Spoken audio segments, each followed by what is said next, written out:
What's happening? What's happening? What's happening?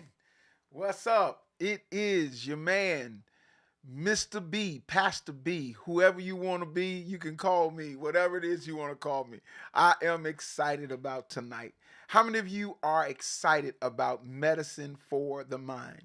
This is a Christian's perspective on how to live substance free. And you can do it. You can do it. Matter of fact, why don't you say that with me? Say, I can do it. Come on, say it. Say it. I can do it. If you can live one day free, you can live the rest of your life free. If you can do it for one day, you can do it for a lifetime. I want you to understand something about a living substance free, addiction free. Addiction free is totally controlled by this here, your mind. Your mind. It's a spiritual condition that you can control based on your mentality and your spirituality. You know, spirituality is this. It is what you can't see. And if you can control things you can't see, you can control everything that you can see. I want you to know it is powerful tonight. There's going to be an explanation for how to live or defeat addiction with purpose. With purpose. With purpose. So stay tuned. Well, living life with purpose can defeat addiction every day for the rest of your life. Listen, you have a 100% chance to live completely addiction free for the rest of your life if you do it God's way. Now, I want you to know, I don't know any other way other than God's way. I've heard different people say that you can do it with any God and you can do it without God at all. But listen, I've done my research. I've done my studying, and I've come to the conclusion that the only way that I know, that's just my way, the only way I know you can defeat addiction is with your relationship with your God because of Jesus Christ. Yes, yes, because of Jesus Christ. And you have to understand what wisdom does. Wisdom is when God gives you a understanding of how this thing called addiction operates. When you really get it. Now listen, hear this. Knowledge is, I want to tell you this. Knowledge is when you come unto the knowledge of it, the knowing about how to defeat addiction based on your Christian relationship. uh, uh, Understanding is understanding how it operates, how to work it, how to use the system.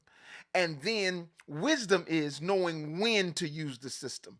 God wants to give you knowledge, understanding, and wisdom so that in certain circumstances you understand what addiction can do. You understand the power of addiction, but you understand more than that, that God is superior to any power that is in any way affecting his children. And then you understand that there's no one more powerful than God. Jesus said in the Bible, he said this, all power is given unto me both in heaven and in earth. And he says, because it's been given to him, I give it to you. So you and I, if we believe, have the power of God to defeat even addiction. But we have to embrace purpose. Purpose, purpose, purpose. Listen to this. Listen to this. Life happens at the speed of your decisions. When you decide to do something, that's when your life takes off. Life happens at the speed of your decisions. Make sure you make the proper and right decisions. Number two, success happens by the quality of your decisions. So if life's going to happen, whether or not you're going to be successful is the quality of the decision that you make. Number three, Life is about decisions, and decisions should be made without emotions. This life is about decisions, and decisions should be made without emotions. Your emotions have nothing to do with you deciding to use or not use your substance of choice. Your feelings, it doesn't matter. They're obsolete. They don't mean anything. They can actually be overlooked when it comes to decision making. If you use your emotions to make decisions, you will fall every single time. Number 4, listen to this. Planning is the coordinator of your desires. So how do I plan? I plan on purpose. If I coordinate my desires, then that's how I'm making my plans. Action is the activator of your expectations. Y'all, you didn't hear that. Did y'all? Woo! You didn't hear that. You didn't hear that. Y'all, no. I don't think you heard it. I don't think you heard it. Actions. Listen to this. Action is the activator of your expectation. Whatever you expect, your action will bring it to pass. Do you hear me? Whatever you expect, your actions will bring it to pass. Number 5, listen to this. Patience is the force of your desires. When you have to get patience and understand that it will not happen overnight. You didn't fall into this addiction and fall into it overnight. Addiction took time to establish itself in your life, and you're not going to get out overnight. Now, you can. No, I'm not saying that it's not impossible, but most of the time it takes work. That means you need to cooperate with your sincere desire to stay away from whatever you have an addiction to. All right. Listen to this. Number seven. It begins and ends with you. Don't blame no one else. Don't blame no one else. Everything in your life begins and ends with you. You know, I've taught my children four principles, and these 4 principles are principles of life. If you function by these principles, you can accomplish anything in life. Listen to this. Number 1, always tell the truth. That's it. Always tell the truth. Regardless of any situation, you be truthful about it. Number 2, always do your best. I believe that a lot of times we fail when we cut corners, when we try to do the least and get the most out of it. Wow, that's powerful. Powerful. So always do your best. The other one is this. Treat others the way you want to be treated. If you live your life always treating others the way you want to be treated, then you will always reap what you sow. And the last thing is take responsibility for your actions. I believe that when you're willing to take responsibility for your actions, watch this, and not blame anyone else, then that sets you up for success. So I want you to understand that these principles of wisdom and these principles that I'm talking about, it is so powerful. It can take you to the next level. Number 8, I want you to hear this. Number 8, you will invest in what you value.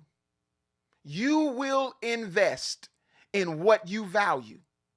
Because if you don't value something, you'll find an excuse. I want you to know, you will find an excuse. Bottom line.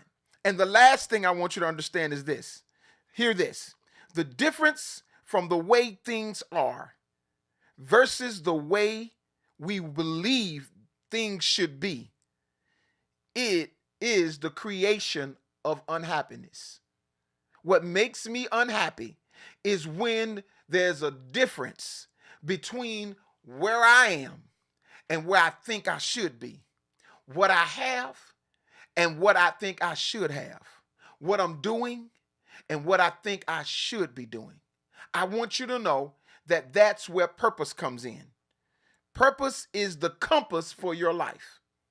So the first thing you want to write down, first thing, purpose is the compass for your life. Say that with me if you would. Purpose is a compass for your life. I want you to understand this. It will remove the fog when you have purpose as your compass. It will remove the fog. You'll be able to understand what you need to do when you have purpose. So listen, I remember this. In order for me to use a compass, I had a compass on my knife when I was a little kid. I remember having one of these knives. It was I believe, what was it? It was Sylvester Stallone. What was it? First Blood. Rambo knife. That's what it was. A Rambo knife. I had one. And on the back of the knife, there was a compass. But watch this. The compass served me no purpose until I established a purpose.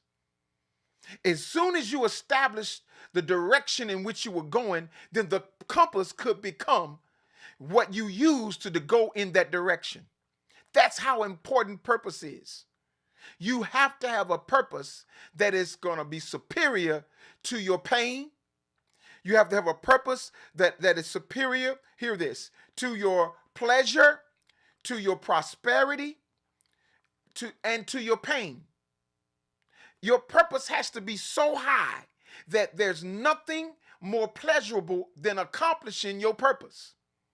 Secondly, your purpose has to be so great that you will forfeit finances if it goes against your purpose. Woo, goodness. And you'll forfeit finances. In other words, you say, money is not more important than my purpose. That's what you got to get. See, addiction comes to take over your purpose. It comes to put a hook in your nose and drag you